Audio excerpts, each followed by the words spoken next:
This is Charter Local Edition. My name is Brad Pomerance, coming to you from the National Association of Counties Convention in Long Beach. And we're joined by Ron Mikulaco. He is a supervisor. He's the chair of the El Dorado County Board of Supervisors. He's known as Mick. Mick, thanks for joining us. Thank you for having me. I totally appreciate it. Great to be here. Tell us about El Dorado County. El Dorado County is a population of about 182,000 people. Has two incorporated cities, Placerville and City of South Lake Tahoe.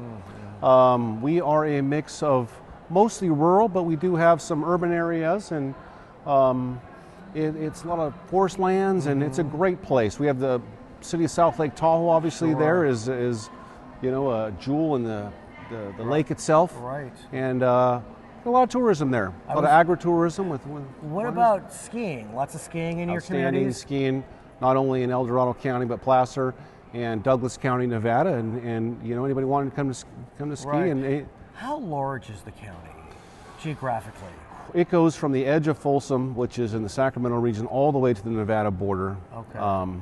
It's large. I don't want to misquote number of square miles, but I want to be factual on that. I want to misquote that, but it's pretty big. But from one end to the other, if you were to drive from one end of El Hour Dorado, and 15 minutes. Okay. What about from top to bottom? 40 minutes. So that's a nice distance. It's good distance. And so that begs the question, because we know that throughout the state of California, there are a lot of challenges as it relates to transportation funding our roads, our bridges.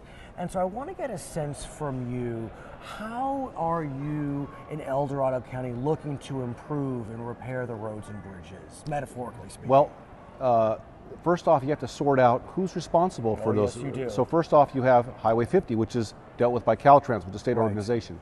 In El Dorado County, you have a lot of communities that have HOAs that collect fees. And they're responsible for maintaining homeowner associations that are responsible for maintaining the roads within their areas. But this is a small part of it. Right. Most of it goes to DOT, which is Department of Transportation, internally. El Dorado County is rural. It's very spread out, so we have a lot of roads. Recently, the Board of Supervisors, go ahead. And I was going to ask, given how much snow you receive, I have to presume that those roads take a beating. That's absolutely correct. We do things like different asphalt mixes for snow. But regardless of what you do, the pavement does not last as long in those areas because the expansion and contraction of the subsoils when it freezes. Also, dropping a snowplow blade on the roads tears the roads up. So it's a challenge. So when you think about what we are facing in California in terms of our roads, in California, we need, and these are for state roads, $59 billion. With the B, billion. With the B. Local roads, which would include city and county roads, like in El Dorado County, $78 billion. Suffice it to say, we don't have that money. Well, let me explain to you what one of the core issues is. And I'm very familiar with this because I've worked on many... It's a pet project. Yes. Yeah. Well, not a pet project, but I'm pretty knowledgeable about this. Traditionally, the funding stream has been when you buy a gallon of gas, part of that money goes back into the roadway network. Now, this is a compounding problem. Let me explain. This tax has never been indexed, and I'm not advocating for higher tax. I'm just explaining what the problem is. It's a fact. It's a fact. So the taxes remain the same. You compound that with the fact that a gallon of gas is much lower than it was a few years ago. We're all enjoying $2.50 or $2.80 a gallon, whatever the case may be, wherever you're at. But you add this onto the fact that the cost of fixing roads has gone up. The cost of materials has gone up. The cost of labor has gone up. The cost of trucking has gone up. So it costs more to fix roads. The funding stream is stagnant, has actually gone down in some ways. But here's the biggest factor of them all. The fact that we have a lot of hybrids and a lot of electric cars. Now think about this. An electric car does not buy gasoline. Not one drop. Not one drop. And it's actually, because of batteries, it's actually heavier of many cars on the road. Heavier cars do more damage to the roadways, so it's a compounding problem. Hybrid cars, which get 50, 60 miles a gallon, buy fuel. Yes, I have one. I have a Prius. So you have a decrease in revenue streams. The fact that fewer cars are buying gas, many more cars are buying less gas, and the fact that the cost of fixing roads has gone up. And inflation. You're not indexing. You said it. Not indexing, yes. So if you put all this together, the revenues is exceeding the need. At the county level, we put money into the road fund, and this is discretionary general fund money to help fix the roads. People want their roads fixed. But are you a self-help county, for example? Do you tax yourself? No. No.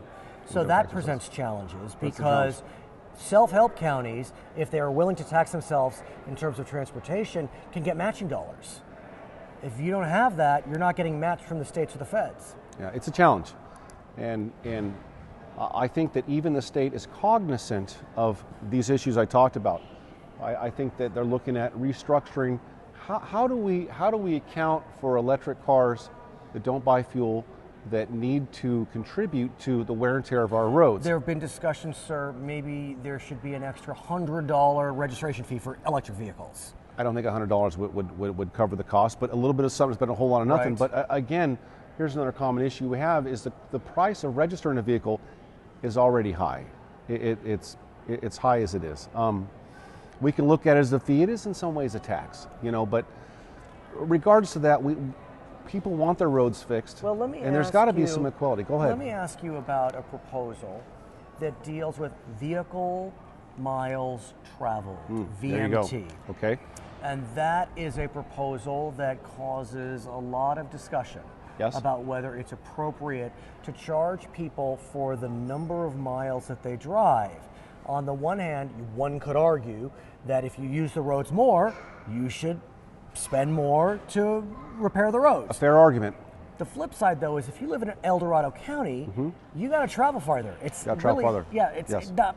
And if you are trying to, get more home for your buck, you're moving out to the suburbs, and you're going to travel farther to get into the cities. So there are there's equity arguments, there's privacy arguments. So let me give a comparison to the equity argument. For instance, diesel fuel. Diesel fuel is taxed to help pay for the roads, but you have what's called red fuel. Now, if you operate a tractor, a piece of heavy equipment, you can buy red fuel, which is cheaper because you're not using the roads. But you can't use red dyed fuel in a vehicle that travels on the roads because you shouldn't be paying tax if a tractor's not using the roads. Right. The same argument is this. So let's say you have a truck and you work on a farm, and that truck never leaves that farm. It never travels down the roads. Is there some equity to the fact that if you're collecting taxes for vehicles to use the roadways or not covering the roads? So there's a challenge there, the privacy issue. This is a big one because so someone said, well, we could track where you're going. I mean, I have a phone, and I came down here and I use a phone to tell me where I was at. We get tracked anyway. But there's privacy issues there. People don't want to be tracked, where they traveled, when they traveled. There's got to be a balance in there. So it is a challenge. I don't think it's a problem that has a solution that's going to make everyone happy. There's pros and cons for everything we do. We're reaching a tipping point to where doing nothing is an option that seems to be having more cons than pros. And so the state theoretically, technically, is in special session, I think, still on transportation. I mean, it was called last summer, and we don't see much coming out of Sacramento. So what does El Dorado do? Well, let me address that a little bit. The state had a kind of a draft budget in January. They had what's called the May Revise. Right. And in the May Revise, I believe some things that came out was that revenues didn't quite meet expectations. There wasn't a lot more to go around, and I don't believe that I guess kind of a patch or a small bridge, if you will, financially, the transportation is going to occur.